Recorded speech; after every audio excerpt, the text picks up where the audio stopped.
खुशामदीद खुशामदीद। कैसे हैं दोस्तों? सबसे पहले तो मैं अपना तारुफ कराना चाहूँगी। मैं हूँ गुंजन गोयला, आपका मनपसंद प्रोग्राम अक्से रसोई की नई मेज़बान। आपके बेपनाह प्यार और इज्जत से हम इतने मुतासिर हुए हैं कि हमारा भी जी करता है वक्त वक्त पे आपके सामने कुछ नया तरोताज़ा पेश करने के लिए। इसी काविश के साथ आइए शुरू करते हैं आज का प्रोग्राम अक्से रसोई।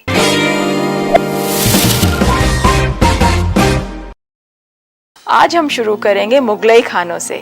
अब आप सोच रहे होंगे मुगलई खाना किसे नहीं आता बनाना, मगर दोस्तों ये वो खाना नहीं जो आम रेस्टोरेंट में मिलता है। हमने ये रेसिपीज ली हैं हमारे अजीम व शान मुगलई बादशाहों के बावर्ची खानों से, और आज की रेसिपी है रिज़ा का जुफ्ता। तो आइए शुरू करते हैं रिज़ा का जुफ्ता। इसके लिए हम सबसे पहले एक पैन गरम करेंगे और उसमें डालेंगे थोड़ा सा घी। इसके लिए हमें ज़रूरत पड़ेगी गोश्त की। ये आधा किलो गोश्त लिया है हमने। इसका हम कीमा बनाएंगे और वो इस शक्ल का होगा। इसमें हम डालेंगे एक प्याज बारीक कटा हुआ,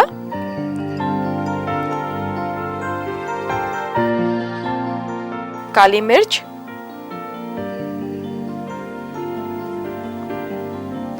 हस्बे जायका नमक, और इसे कोफ्तों की शक्ल देनी है। आप अच्छी तरह मिलाएं इसे, और मिलाते वक्त ध्यान रखें पानी ना छोड़ दे। आमूमन कीमा और प्याज जब मिलता है तो कई बार पानी छोड़ देता है। दोस्तों यहाँ पे मेरा पैन में घी गरम हो रहा है, क्योंकि अब इसको मिलाने के बाद हम इसके छोटे छोटे कोफ्ते बना के घी में तलेंगे। कीमे को ज़्यादा देर निकालने के बाद आप फ्रिज में ना रखें, इसकी ताजगी में भी फ़र्क आता है और इसके टेस्ट में भी फ़र्क आ जाता है। और आप देखिए जब इस तरह मिला रहे हैं तो कुछ थोड़ा सा लेस आना चाहिए इसमें, इसी से आपका कोफ्ता मुलायम बनेगा। अब ये तैयार है हमारा कीमा कोफ्तों के लिए। छोटे छोटे बॉल बनाइए हाथ से।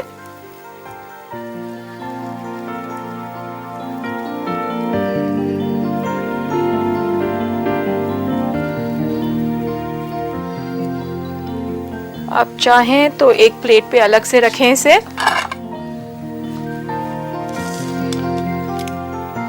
अगर इसमें फैट आप डाल दें तो कोफ्ता और नरम बनेगा, मगर ज्यादा फैट भी नुकसान देती है, तो इस बात का ध्यान रखें।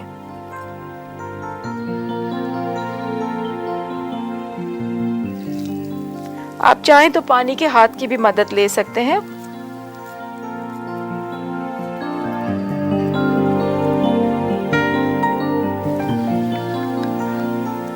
आप देखिए मेरे कुछ कोफ्ते तैयार हो गए हैं, तो मैं इन्हें फ्राई करने के लिए डाल रही हूँ।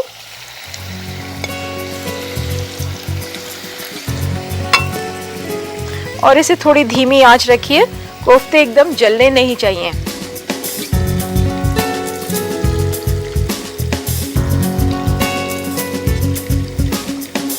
दोस्तों अगर इसमें आप अंडा मिलाना चाहें और इसमें सेंटर फिलिंग भी करें तो एक आपके अच्छे कबाब या स्नैक या स्टार्टर भी बन सकते हैं इससे।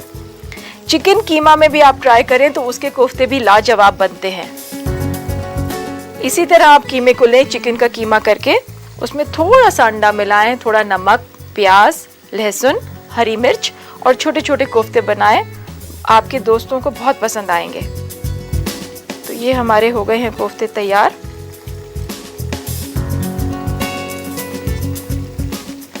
आप देख रहे होंगे कि कितने पीसेस बने। आपको ज़रूर काउंट कर लेना चाहिए या लिखना चाहिए कि कितना पोर्शन में, यानी कितने वेट में आपके कितने पीसेस बनते हैं। इससे आपको ये सहूलियत होगी कि आप जब भी गोश्त खरीदने जाएंगे तो आपको मालूम है कि आपकी क्या ईल्ड निकलेगी, उसी हिसाब से आप अपनी परचेज कर सकते हैं। अब इसमें हमारे आधा किलो में 12 कोफ्ते निकले हैं, तो आप उसी हिसाब से अपनी कैलकुलेशन करें।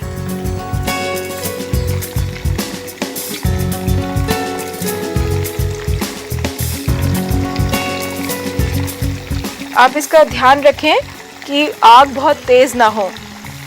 गोश्त बहुत जल्दी लगता है और प्याज खास तौर से आप देख भी रहे होंगे, प्याज सबसे पहले पक जाता है।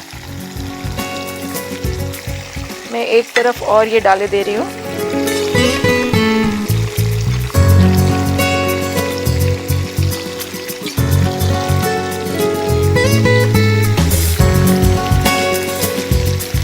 आपको अंदाज़न इस कलर को ले लेना चाहिए इसमें।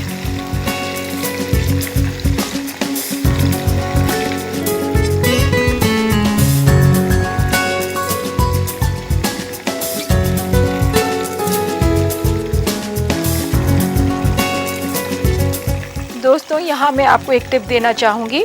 आप एक बार कोफ्ते तल के निकाल लें, 2-4 मिनट उसे प्लेट में ठंडा होने दें और फिर एक बार फ्राई करें।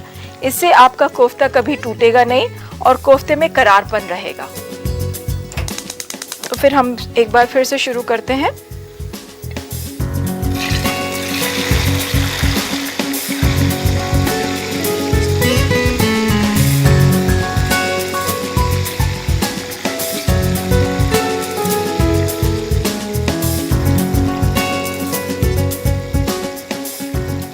तो ये कोफ्ते तैयार हैं हमारे। अब हम बनाएंगे इसकी ग्रेवी। इसके लिए हमें ज़रूरत होगी एक पैन की और थोड़ा सा घी हम इसमें से ये पैन में डालेंगे। दोस्तों, इस बात का ख्याल रखें कि घी या तेल जिसमें भी आप फ्राई करें, ग्रेवी आप उसी में बनाएं, क्योंकि इसमें इसका एक फ्लेवर भी आता है। मैं यहाँ लगाती हूँ इसे।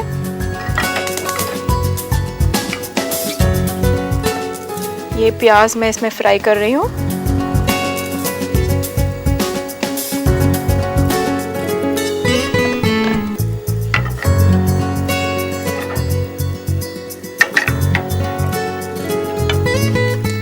इसके लिए ज़रूरत होगी हमें कुछ टमाटो प्यूरी की, आलू बुखारा, खुबानी, बादाम पेस्ट, थोड़ा सा पिस्ता। आप देख ही रहे हैं कि ये मुगलई खाना है, पिस्ता और बादाम दोनों पड़ेंगे इसमें। बादाम पेस्ट बनाने के लिए आप बादाम को गर्म पानी में ब्लांच करें, उसका छिलका उतारें और चाहे तो उसी पानी में बादाम को मिक्सी में चला के इस शक्ल में बनाएं। पेस्ट बिल्कुल महीन होना चाहिए। जैसा कि आप जानते हैं, बादाम आँखों के लिए कितना मुफीद है। इसमें विटामिन ई भी है, इसमें कैल्शियम भी है। लोग तो इसे सर में भी लगाते हैं। इसका एक तरीका मैं आपको बताती हूँ। अगर आपके पास भीगा हुआ बादाम हो, उसे किसी भी पत्थर पे घिसिए और उसको अपने आँखों के नीचे लगाइए। देखिए आपकी आँखों के दायरे कितनी जल्दी गायब होते हैं। ये हमारा प्याज पिंक हो रहा है। हमें इसे सिर्फ ट्रांसपेरेंट बनाना है, ब्राउन नहीं करना है। इसीलिए मैं आपको बार बार ताकीद कर रही हूँ कि इसके ऊपर नज़र रखिए, नहीं तो ये जल जाता है। दोस्तों, हमें पड़ेगी कुछ ज़रूरत मटन स्टॉक की, जो मैंने पहले से बना के रख लिया था। ये बहुत सिंपल है। आप 2-4 पीस मटन के लिए या बोन्स के लेके पानी में डाल के हल्का सा प्रेशर कुकर दें और उसमें चाहे तो एक तेज पत्ता डाल दें। आपका स्टॉक रेडी है और वही स्टॉक हम इसकी ग्रेवी बनाने के लिए इस्तेमाल करेंगे। तो ये प्याज हमारा तैयार हो गया है। अब इसमें हम डालेंगे टोमेटो प्यूरे, हल्का सा चलाएंगे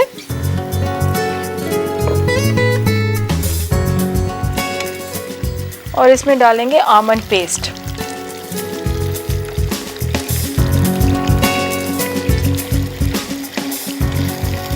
ज़रा सा भूनिए हल्की आंच पे। धीरे धीरे आप साइड से लेते रहें ताकि बराबर भुनता रहे वो। आप देख रहे होंगे साइड इसका छोड़ रहा है, यही निशानी है कि ये भुन रहा है। इसे हल्के हाथ से चलाएं। अब इसमें हम डालेंगे जो स्टॉक हमने बनाया था।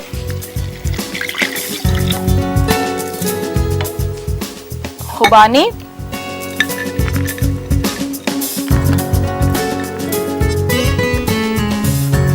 आलू बुखारा। आपने देखा ये क्या अच्छा कॉम्बिनेशन है, खुबानी और आलू बुखारा, खट्टा और मीठा दोनों। थोड़ा सा पिस्ता जो हमने पहले से ब्लांच करके रखा है।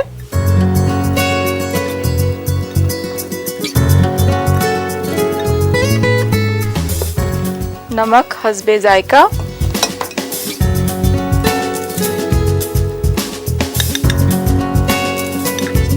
और थोड़ी सी काली मिर्च।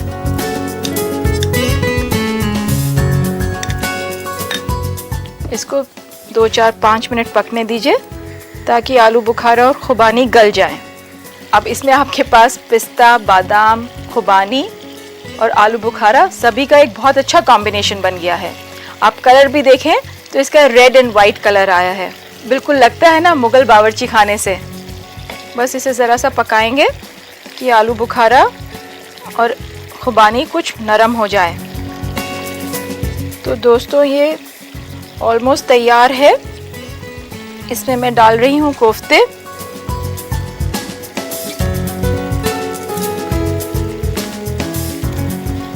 और इसे पकने देंगे 4-5 मिनट ताकि कोफ्ते जो है ग्रेवी को जब्त कर लें।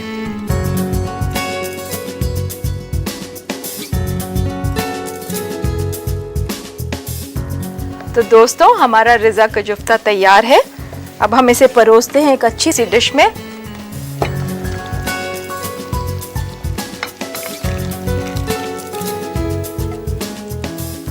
इसे थोड़ी सी गार्निशिंग कीजिए आप। मैंने यहाँ तुलसी इस्तेमाल की है, आप चाहें तो पुदीना भी इस्तेमाल कर सकते हैं या पुदीना और तुलसी दोनों लगाएं। ये आपकी डिश तैयार है। तो परोसिए अपने मेहमानों को और जी भर के तारीफ लूटिए। मुझे मालूम है हमारे नाजरीन चाहेंगे इसकी तरकीब को दोहराना, तो एक बार गौर से सुनिए और चाहे तो आप लिख भी सकते हैं। रिज़ा का जुफ्ता बनाने के लिए हमें चाहिए 500 ग्राम बकरे का गोश्त, 3 अदद प्याज कटी हुई दरमियानी, हस्बे जायका नमक और काली मिर्च पाउडर, 450 ग्राम घी, 120 ग्राम टमाटर प्यूरी, 60 ग्राम पिसा हुआ बादाम, 35 ग्राम पिस्ता बारीक कटा हुआ, 600 मिलीलीटर उबले हुए गोश्त का पानी, आधी प्याली खुबानी मुसल्लम, आधी प्याली आलू बुखारा, आधी चम्मच काली मिर्च कुटी हुई और सजाने के लिए पुदीना और तुलसी बारीक कटी हुई। सबसे पहले बकरे के गोश्त का कीमा बना लें। उसमें बारीक कटी हुई प्याज, नमक और काली मिर्च का पाउडर मिलाएं। फिर उसे कोफ्तों की शक्ल दें। पैन में घी गरम करें और उसमें कोफ्तों को तलकर फिर उन्हें अलग निकाल कर रख दें। उसका मसाला तैयार करने के लिए पैन में उसी घी को दोबारा गरम करके उसका प्याज भून लें। फिर टमाटर प्यूरी, बादाम और पिस्ता मिलाकर 1 मिनट तक चलाएं। उबले हुए गोश्त का पानी, आलू बुखारा, खुबानी, नमक और काली मिर्च पाउडर मिलाएं और धीमी आंच पर तब तक पकाएं जब तक खुबानी और आलू बुखारा नरम न हो जाए। अब मसाला तैयार होने के बाद उसमें कोफ्तों को मिलाएं। फिर उसे बारीक कटी हुई तुलसी और पुदीना से गार्निश कर लें। लीजिए तैयार है रिज़ा का जुफ्ता। दोस्तों जब हम मुगलई खाने की बात करते हैं तो उस दौर में भी खाने के बाद या खाने के दौरान तफरीह का एहतमाम किया जाता था। मगर आज दोस्तों खाना खाते वक्त हम टेलीविज़न देख लेते हैं, जो कि हमारी तहजीब के खिलाफ है। अगर आप सुकून से खाना खाएं तो पेट भरने के साथ साथ वो आपको रूहानी तसल्ली भी देगा। पहले वक्त में हम खाना दस्तरखान पे खाया करते थे, मगर आज डाइनिंग टेबल ने अपना मुकाम शायद हर घर में बना लिया है। मगर कुछ एहतियात हम आज भी बरत सकते हैं डाइनिंग टेबल पे बैठने से पहले, जैसे बड़े बूढ़ों को पहले बैठने दिया जाए और उन्हें हेड ऑफ द टेबल बनाया जाए। अगर आप मेज़बान हो और आपके मेहमान खाना खा रहे हों तो डाइनिंग टेबल पे बैठने के वक्त आप एहतियात रखिए कि आप एक ऐसी जगह बैठे जहां आप अपने मेहमानों की छोटी से छोटी ज़रूरत पूरी कर सकें। दोस्तों अक्सर लोग मुझसे पूछते हैं खाने के बाद उन्हें गैस हो जाती है। उसका एक बहुत ही छोटा सा नुस्खा मैं जो है आपको बताती हूँ। खाने के फौरन बाद आप आधा ग्लास गर्म पानी पिएं, 1/4 चम्मच काला नमक और अजवाइन मिला के ले लें। इससे आपका पेट भी ठीक रहेगा और गैस भी बननी बंद हो जाएगी। एक और इम्पॉर्टेंट बात यह है, खाने के बाद आप थोड़ी चहलकदमी जरूर करें, यह आपकी सेहत के लिए बहुत मुफीद है। दोस्तों मैं आपके साथ शेयर करना चाहूँगी एक मार्बल केक की रेसिपी। इसके लिए आपको चाहिए होगा 120 ग्राम मक्खन, 120 ग्राम शुगर, 4 अंडे, आधा कप गरम दूध, 1.25 चम्मच बेकिंग पाउडर, 1 चम्मच वनीला एसेंस, 110 ग्राम मैदा और 10 ग्राम कोको पाउडर। इसके लिए आप मक्खन और चीनी को मिक्सी में फेंट लीजिए। जब वो अच्छी तरह फिट जाए तो उसमें आप डालिए अंडे। अंडे मिलाने के बाद आप उसको मैदा मिलाइए और उसको नीचे उतार लीजिए। जब वो नीचे उतार लेंगे तो आप ये डिसाइड करिए कि अगर आपको कोको सब में मिलाना है तो कोको सब में मिला दीजिए, नहीं तो उस बैटर को आप आधा आधा बांट के कोको और वनीला एसेंस मिलाइए और उसको प्री हीटेड ओवन में 45 मिनट्स बेक करिए। देखिए आपका तैयार होता है एक लजीज केक। कुर्ती उसके साजो सामान से नहीं बल्कि अच्छे खाने से होती है। खाना भी वो जो घर वाले ही नहीं पड़ोसी भी खिंचे चले आए। यहाँ मेरी मुराद अच्छे खाने से ये नहीं कि आप सिर्फ शाही खाना बनाएं, सादा खाना भी उतना ही जायकेदार बन सकता है। आज आपने सीखा रज़ा का जुफ्ता बनाना, तो अब आइए बनाते हैं कुछ मीठा। आज की रेसिपी है लौकी और कैरेट की खीर। तो आइए शुरू करते हैं आज की ये नई रेसिपी। हम पहले दूध को उबालेंगे और जो लोग मरीज हैं डायबिटीज के वो स्किम मिल्क भी ले सकते हैं। ये कुछ छिले हुए गाजर रखे हैं जिन्हें अब मैं ग्रेट करूंगी। आधा कप गाजर लीजिए ग्रेट करे हुए।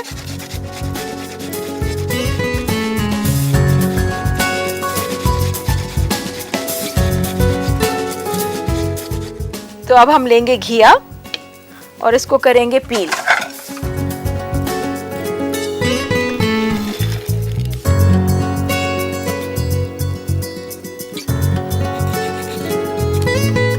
घिया लेते वक्त आप ध्यान रखें कि पकी भी ना हो, नहीं तो आपकी खीर जायकेदार नहीं बनेगी। अब इसको भी करते हैं ग्रेट।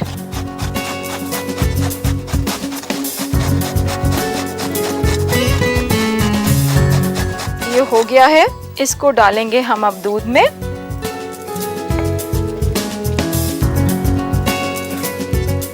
और रख देंगे इसको पकने। धीमी आंच पे ये धीरे धीरे पकता रहेगा। दोस्तों एहतियात रखिए कि ये लगे ना और बाहर भी ना निकले, तो धीमी आंच पे आप हल्के हल्के से हौले हौले से चलाते रहें।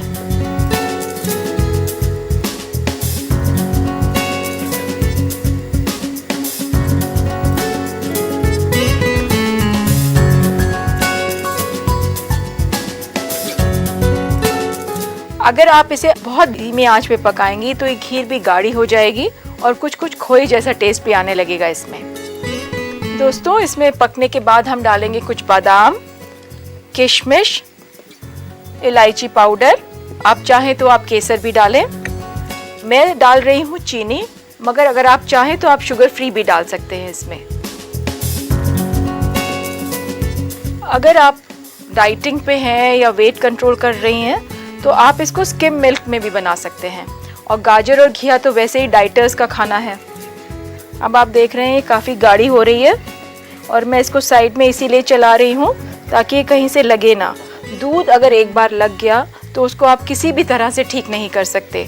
तो बहुत एहतियात बरतिए जब भी आप कभी किसी दूध के कोई आइटम बना रहे हों।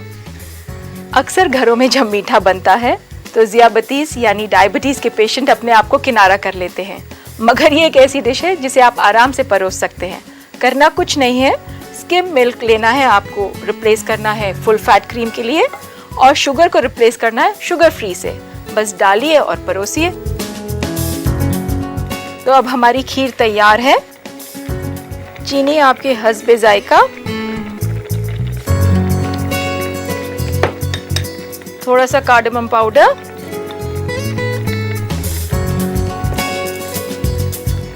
बादाम कुछ बारीक कटे हुए,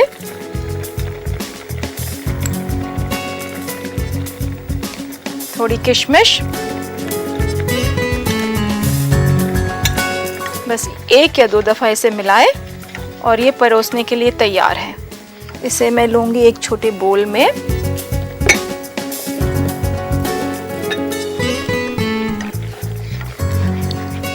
चीनी डालने के बाद एक दो दफा जरूर चलाएं ताकि चीनी अच्छी तरह जज्ब हो जाए उसमें। तो ये खीर तैयार।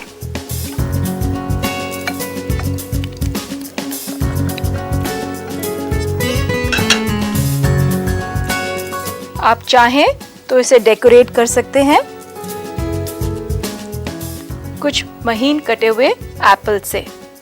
अगर आप चाहें तो आप एप्पल की खीर भी बना सकते हैं।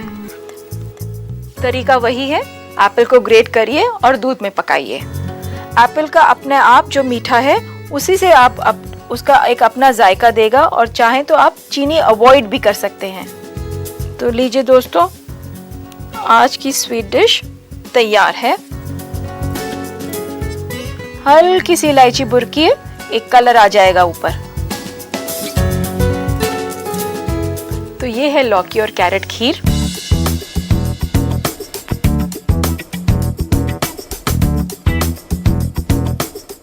मुझे मालूम है हमारे कुछ नाजरीन चाहेंगे कि लौकी और कैरेट खीर बनाने का तरीका हम एक बार फिर से दोहरा दें, तो लेते हैं एक जल्दी से रिकैप। आप इसे लिख भी सकते हैं। कद्दू और गाजर की खीर बनाने के लिए हमें चाहिए 2.5 प्याली हल्का गर्म दूध, आधी प्याली गाजर कद्दूकस किया हुआ, आधी प्याली लौकी कद्दूकस किया हुआ, 3 चम्मच चीनी, 1/4 चम्मच छोटी इलायची पाउडर, 1 चम्मच किशमिश, 4 अदद बारीक कटा हुआ बादाम और गार्निशिंग के लिए आधा सेब बारीक कटा हुआ।